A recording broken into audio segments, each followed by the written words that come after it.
Hello everyone, हम बात करते हैं इस वीडियो में regarding liquidity ratios.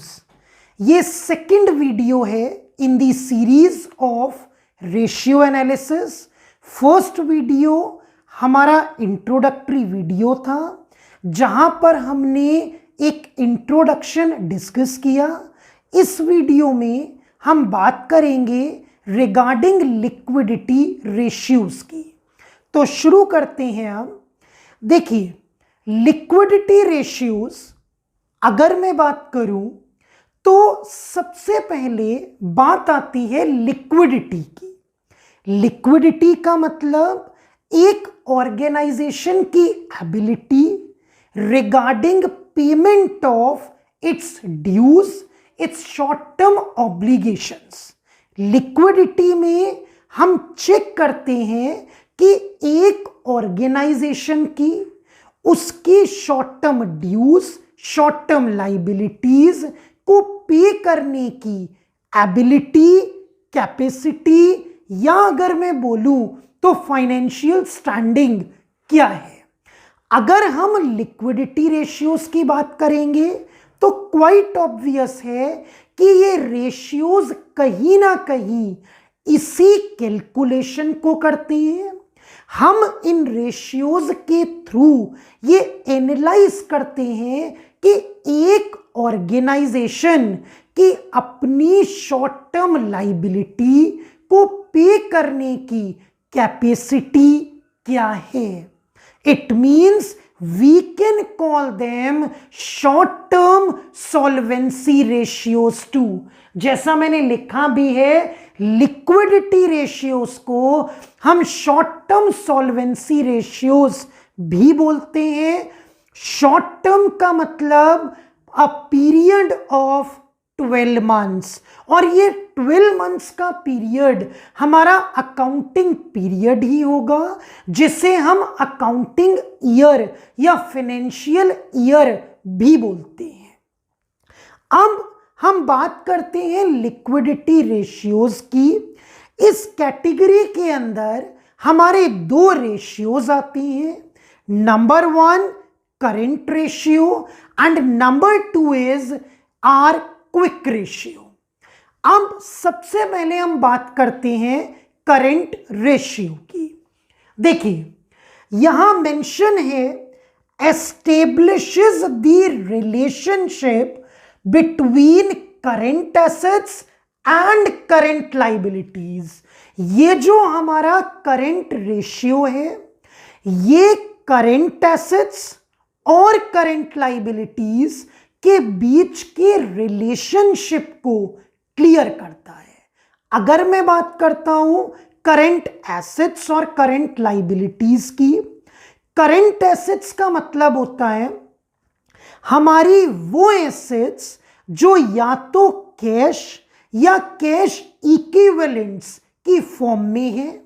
Cash equivalents का मतलब वो जो कैश नहीं है, ऐसी करंट एसेट्स, लेकिन हम उन्हें कैश के इक्विवेलेंट ही मानते हैं क्योंकि हम उन्हें तुरंत कैश में कन्वर्ट कर सकते हैं। लाइक कैश एट बैंक या हमारा बैंक बैलेंस। हमारे पास जो चेक्स या जो ड्राफ्ट इन हैंड है हमारे पास है, बैंक में हम जमा करें और तुरंत वो कैश में कन्वर्ट होंगे, उन्हें हम बोलते हैं कैश इक्विवेलेंट्स। जिसमें हम बात करेंगे कैश इन हैंड, हमारा कैश ही है। Cash at bank or cheques in hand, drafts in hand. दूसरा, हम इसके अंदर शॉर्ट टर्म इन्वेस्टमेंट्स या जिसे हम मार्केटेबल सिक्योरिटीज बोलते हैं, उसे भी इंक्लूड करते हैं, क्योंकि शॉर्ट टर्म इन्वेस्टमेंट या मार्केटेबल सिक्योरिटीज आज के इस डिजिटल एरा में आप तुरंत साइट पर जाइए, वेबसाइट पर जाइए, अकाउंट खोलिए, तुरंत सिक्योरिटीज का सेल परचेज करिए, तुरंत पैसा कुछ ही समय में अकाउंट में क्रेडिट हो जाता है, इसीलिए हम शॉर्ट टर्म इन्वेस्टमेंट या मार्केटेबल सिक्योरिटीज को भी कैश इक्विवेलेंट्स में काउंट करते हैं।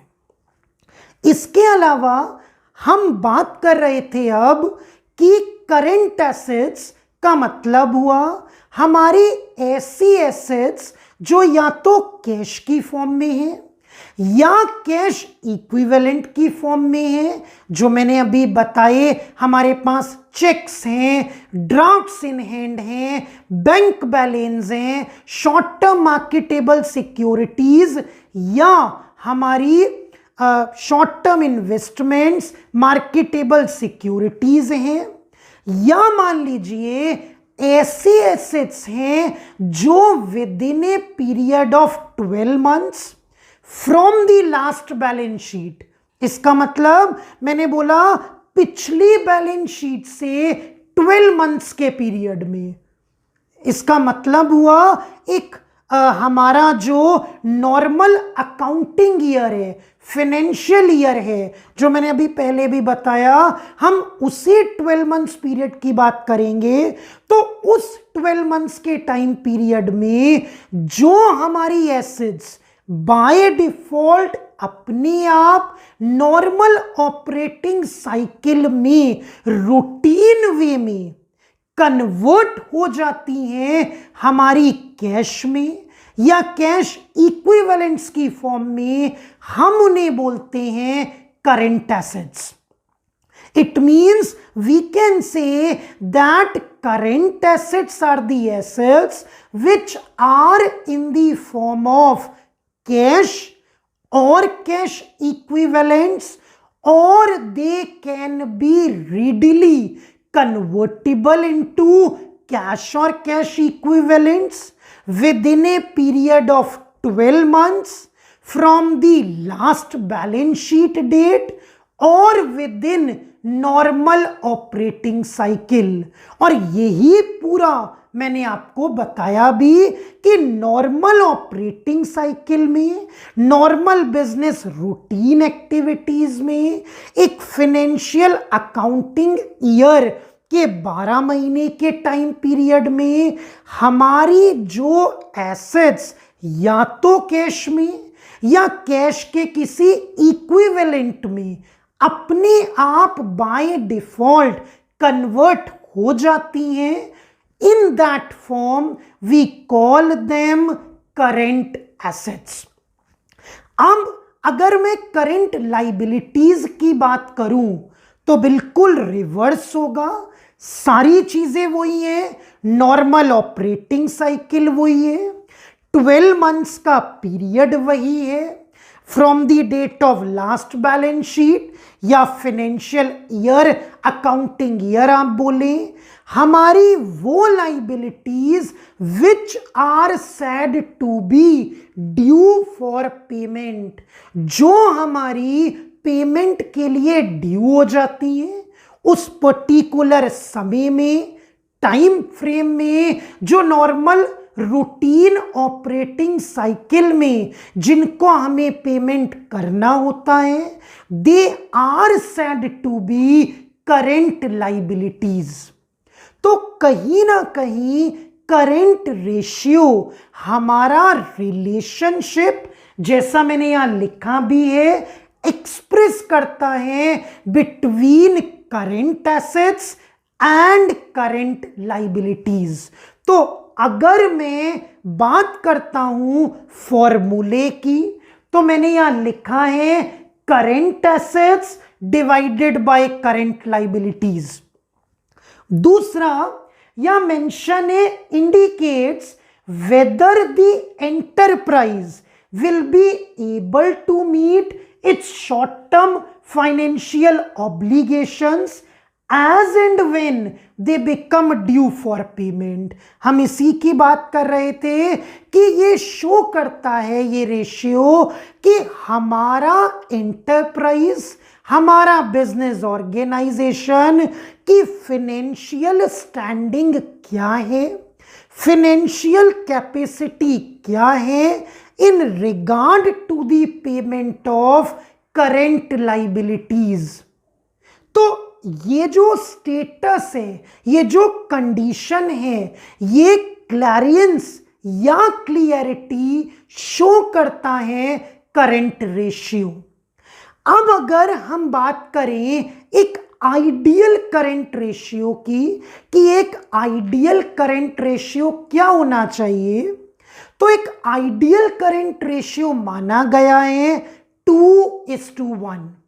इसका मतलब एक बिजनेस ऑर्गेनाइजेशन जिसके पास अपनी करंट लाइबिलिटी जो 1 रुपए की है, उसे पे करने के लिए 2 रुपए की करंट एसेट है, तो हम ये कह सकते हैं that business is doing good. उस बिजनेस की फाइनेंशियल स्टैंडिंग बहुत अच्छी है, बहुत बढ़िया है, कहीं कोई भी प्रॉब्लम नहीं है। मान लीजिए कि वो है 2.5:1, 1 रुपए की करंट लाइबिलिटी, उसे पे करने के लिए हमारे पास 2.5 रुपए की करंट एसेट, बहुत अच्छा है। 3:1, 3 रुपए की करंट एसेट, और अच्छा है।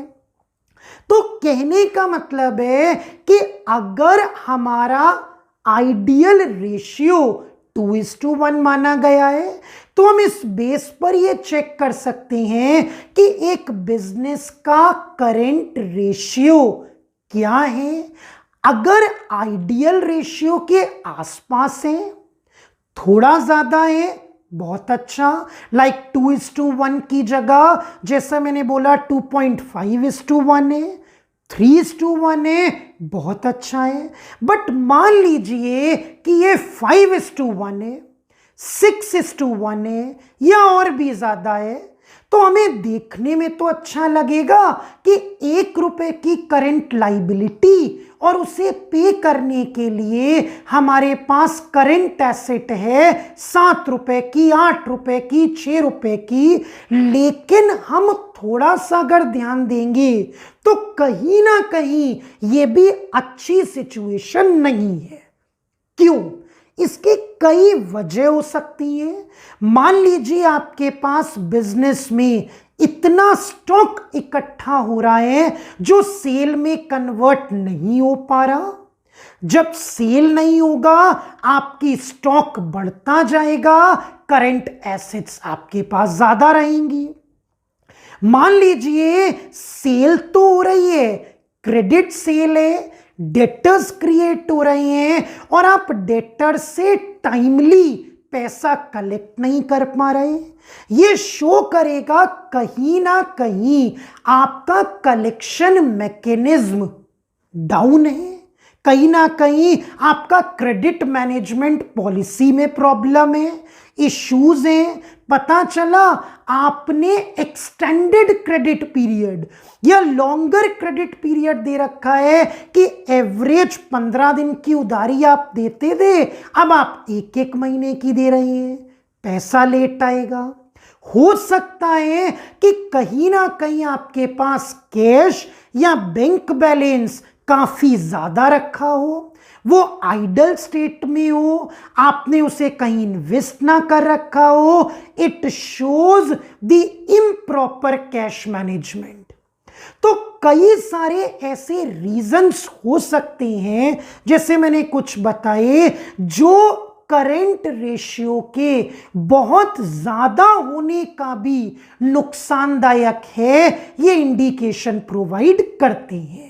इसलिए हमें इस बात पर भी ध्यान रखना चाहिए कि बहुत ज्यादा ना हो, लेकिन ये कम भी नहीं होना चाहिए आइडियल से। क्योंकि अगर मेरे पास 2 रुपए की करंट एसेट 1 रुपए की करंट लाइबिलिटी को पे करने के लिए नहीं है, तो कहीं ना कहीं लो करंट रेशियो ये इंडिकेट करेगा that a business might face some difficulties in, you can say, making the payments of its current obligations. इसलिए आइडियल रेशियो 2:1 या उसके आसपास ही होना चाहिए। थोड़ा बहुत हाई है, अच्छा है, बहुत हाई का भी नुकसान है और लो का भी। ये रेशियो कहीं ना कहीं ये क्लियर करता है कि करेंट एसेट्स करंट लाइबिलिटीज की कंपैरिजन में कितनी है। तो इतने सारे डिस्कशन से आपको क्लियर हुआ होगा regarding the ratio, its significance और ये कितना होना चाहिए। अब हम बात करते हैं एक न्यूमेरिकल एग्जाम्पल की, सो दैट ज्यादा क्लैरिटी हो जाए। लेकिन उससे पहले हम ये देख लेते हैं कि हमने जो करंट एसेट्स या करंट लाइबिलिटीज क्या होती हैं ये पढ़ा, इसके कुछ एग्जाम्पल्स भी हम समझ सकते हैं। लाइक करंट एसेट्स के एग्जाम्पल होते हैं स्टॉक या इन्वेंट्री, ट्रेड रिसीवेबल्स जिसमें हमारे डेटर्स और बिल्स रिसीवेबल आते हैं, शॉर्ट टर्म इन्वेस्टमेंट्स या मार्केटेबल सिक्योरिटीज, हमारा कैश बैलेंस, बैंक बैलेंस, हमारे लोन्स एंड एडवांसेस जो हमने किसी और को दे रखे हैं, हमारे करंट एसेट्स की हम बात कर रहे हैं तो प्रीपेड एक्सपेंसेस, हमारे एक्रूड इनकम्स, ये सारी हमारी करंट एसेट्स होती हैं। अगर हम करंट लाइबिलिटीज की बात करें तो हमारे ट्रेड पेबल्स जिसमें हमारे क्रेडिटर्स और बिल्स पेबल आते हैं, हमारे शॉर्ट टर्म लोन्स जो हमने ले रखे हैं, बिजनेस ने ले रखे हैं, चाहे वो बैंक ओवरड्राफ्ट की फॉर्म में हो, चाहे वो कैश क्रेडिट की फॉर्म में हो, हमारे आउटस्टैंडिंग एक्सपेंसेस, हमारी अनएक्रूड इनकम्स, ये सभी हमारे करंट लाइबिलिटीज के एग्जाम्पल हैं। अब हम एक न्यूमेरिकल देखते हैं जिससे हमें और कॉन्सेप्ट क्लियर होगा। देखिए यहां पर हमें कैलकुलेट करना है करंट रेशियो। ध्यान से देखिएगा, हमने अभी फॉर्मूला पढ़ा current assets divided by current liabilities. Current assets के अंदर क्या क्या आती हैं मैंने कुछ एग्जाम्पल भी दिए। अब जरा क्वेश्चन में देखते हैं कौन कौन सी हैं। देखिए ट्रेड रिसीवेबल्स में यहां केवल सन्ड्री डेटर्स हैं, ये हमारी करंट एसेट है। मैं लिख भी देता हूं सो दैट क्लैरिटी होगी। प्रीपेड एक्सपेंसेस अभी एग्जाम्पल भी दिया था, करंट एसेट है। कैश अपने आप में करंट एसेट है। Short term investments again said to be an example of current assets. Machinery current asset नहीं है, ये नॉन करंट एसेट है जिसे हम फिक्स्ड एसेट भी बोलते हैं, क्योंकि मशीन एक नॉर्मल रूटीन साइकिल में कैश या उसके इक्विवेलेंट्स में कन्वर्ट नहीं होती। इसे हम कट कर देते हैं सो दैट क्लैरिटी होगी। बिल्स पेबल, क्योंकि पेबल आ गया, ये लाइबिलिटी है, ट्रेड पेबल्स में आते हैं हमारे बिल्स पेबल और क्रेडिटर्स दोनों। मैं यहां लिख देता हूं करंट लाइबिलिटी। अगला है हमारा sundry creditors, again current liability. मैं बात करता हूं डिबेंचर्स की। डिबेंचर्स हमारी लॉन्ग टर्म लाइबिलिटीज हैं, शॉर्ट टर्म नहीं, तो इसे हम यहां कट कर लेते हैं। अगला आता है हमारा इन्वेंट्रीज या स्टॉक। अगर हम इन्वेंट्री या स्टॉक की बात करें तो ये हमारी करंट एसेट है। इसके बाद अगर हम बात करें एक्सपेंसेस पेबल या आउटस्टैंडिंग एक्सपेंसेस या ड्यूज पेबल भी बोल सकते हैं, we call it current liability.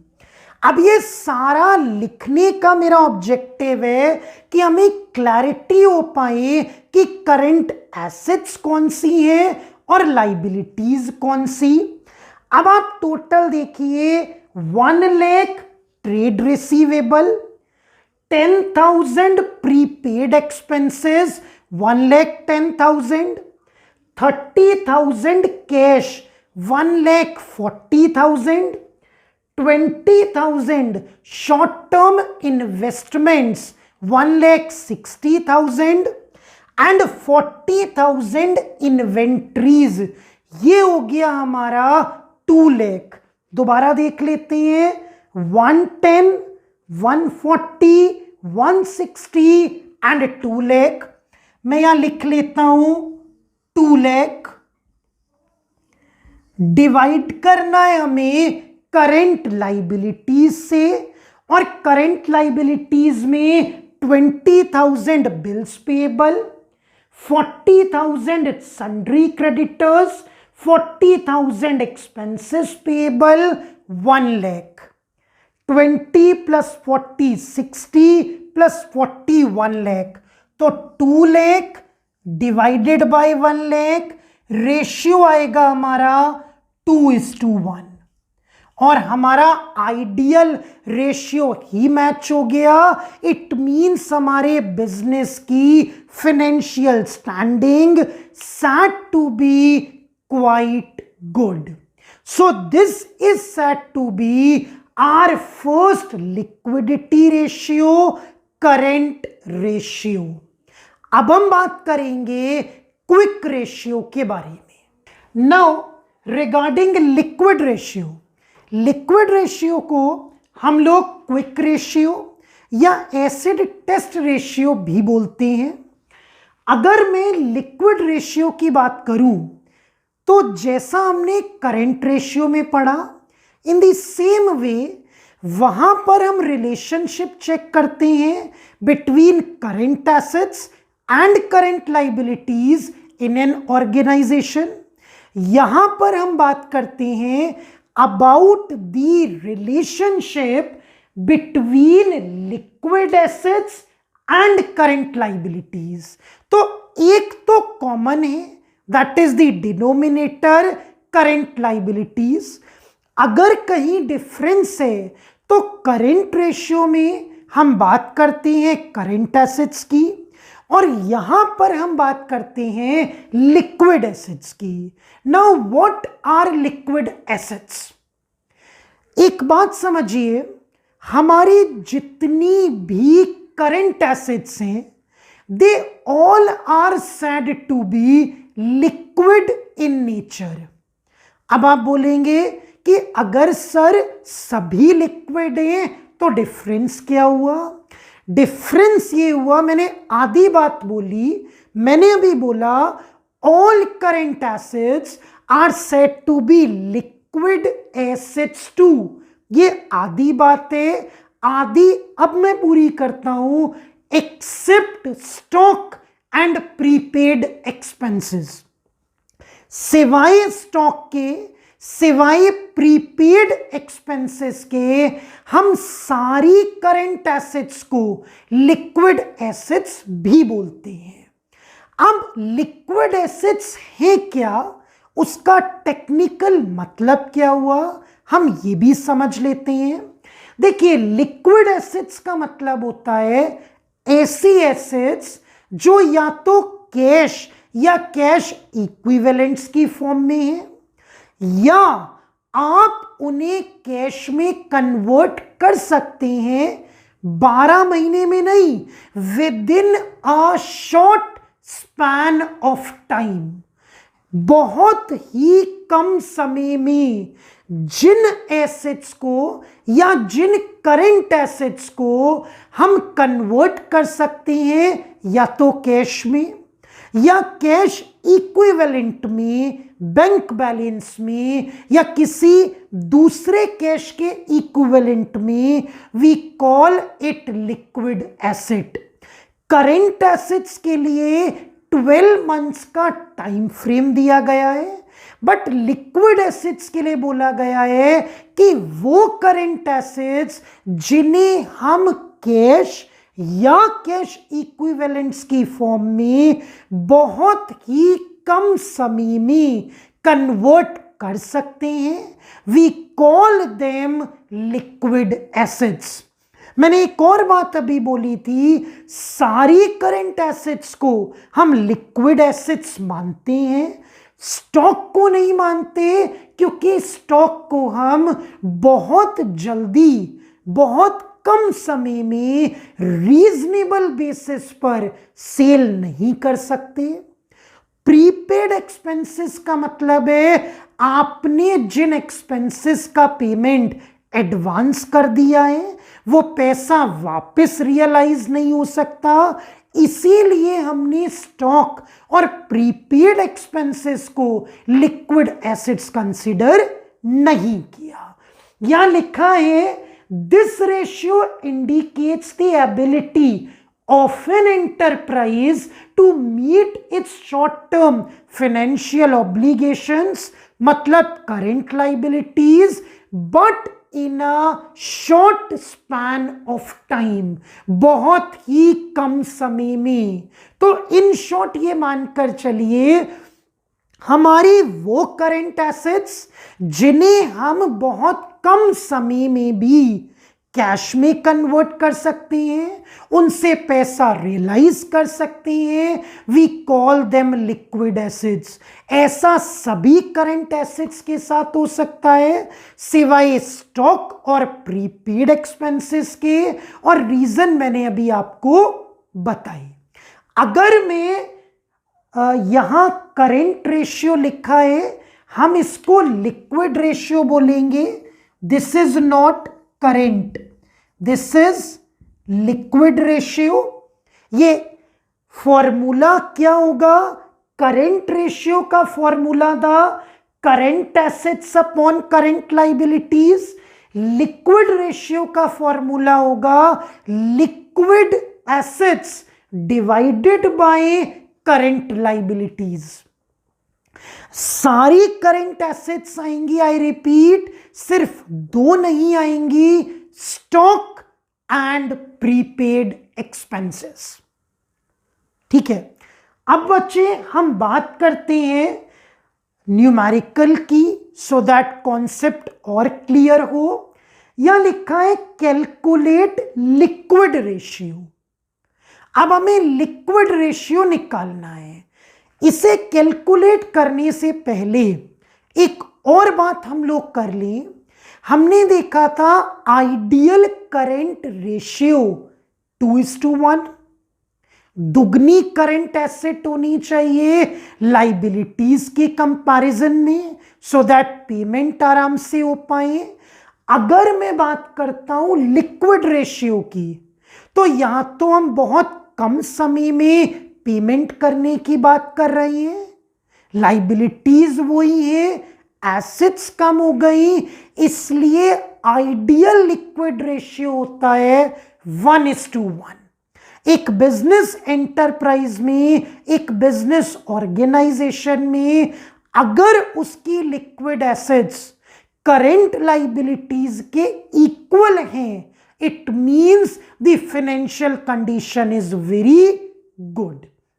एक और बात, अगर मैं फाइनेंशियल स्टेबिलिटी, फाइनेंशियल स्टैंडिंग को चेक करने के लिए आपसे पूछूं कि करंट रेशियो बेटर है या क्विक लिक्विड रेशियो, तो हमारा आंसर होना चाहिए लिक्विड रेशियो, क्योंकि ये फाइनेंशियल स्टैंडिंग को ज्यादा बेटर तरीके से इंडिकेट करता है, क्योंकि यहां पर हम बात करते हैं कम समय में करंट एसेट्स को लिक्विड में कन्वर्ट करने की, so that current liabilities payment can be made. So this is said to be a better ratio when we talk about in terms of liquidity in comparison to the current ratio. अब हम बात करते हैं numerical की. यहां बोला है हमें लिक्विडिटी रेशियो, लिक्विड रेशियो, क्योंकि लिक्विडिटी में दोनों आ जाएंगे. हमें केवल लिक्विड रेशियो निकालना है. हम क्विक रेशियो भी बोले, एसिड टेस्ट रेशियो भी बोले. अब फॉर्मूला हम और आप जानते हैं, liquid assets divided by current liabilities. पहली चीज, हमारे पास 50,000 रुपीज की करंट लाइबिलिटीज हैं. कोई दिक्कत नहीं है. हमें चाहिए लिक्विड एसेट्स. हमारे पास 80,000 की करंट एसेट्स हैं, बट हमें तो लिक्विड चाहिए. हमने पढ़ा है, मैंने बार बार बोला कि all current assets are said to be liquid in nature except inventory, stock and prepaid. तो मुझे अगर करंट एसेट्स मालूम है और मैं उसमें से इन्वेंट्री और प्रीपेड डिडक्ट कर दूं तो निकल कर आएंगी लिक्विड एसेट्स. मैं यहां कैलकुलेट कर लेता हूं. Liquid assets equals to current assets minus inventory minus prepaid expenses. Current assets हमारी 80,000 है, इन्वेंट्री हमारा 25,000 है, प्रीपेड एक्सपेंसेस हमारे 5,000 है, लिक्विड एसेट्स हमारी आ जाएंगी 50,000 रुपीज. ठीक है. हमें ट्रेड रिसीवेबल्स, डेटर्स बीआर का कुछ नहीं करना, क्योंकि करंट एसेट्स में तो सभी इंक्लूड है. हमने माइनस किया, डिडक्ट किया इन्वेंट्री और प्रीपेड एक्सपेंस, और निकल कर आया हमारा लिक्विड एसेट्स. नाउ अब हम अमाउंट पुट कर लेते हैं फॉर्मूले में. Liquid ratio equals to liquid assets 50,000 rupees divided by current liabilities 50,000 rupees. It is 1:1 और यही आइडियल भी है. Liquid ratio ideal is said to be 1:1. तो हमने इस वीडियो में बात की लिक्विडिटी रेशियोज के बारे में, हमने बात की करंट रेशियो के बारे में, हमने बात की लिक्विड रेशियो के बारे में.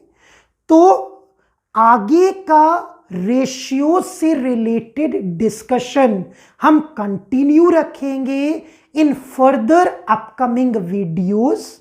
I again request to please subscribe, like and share the video. Thank you once again.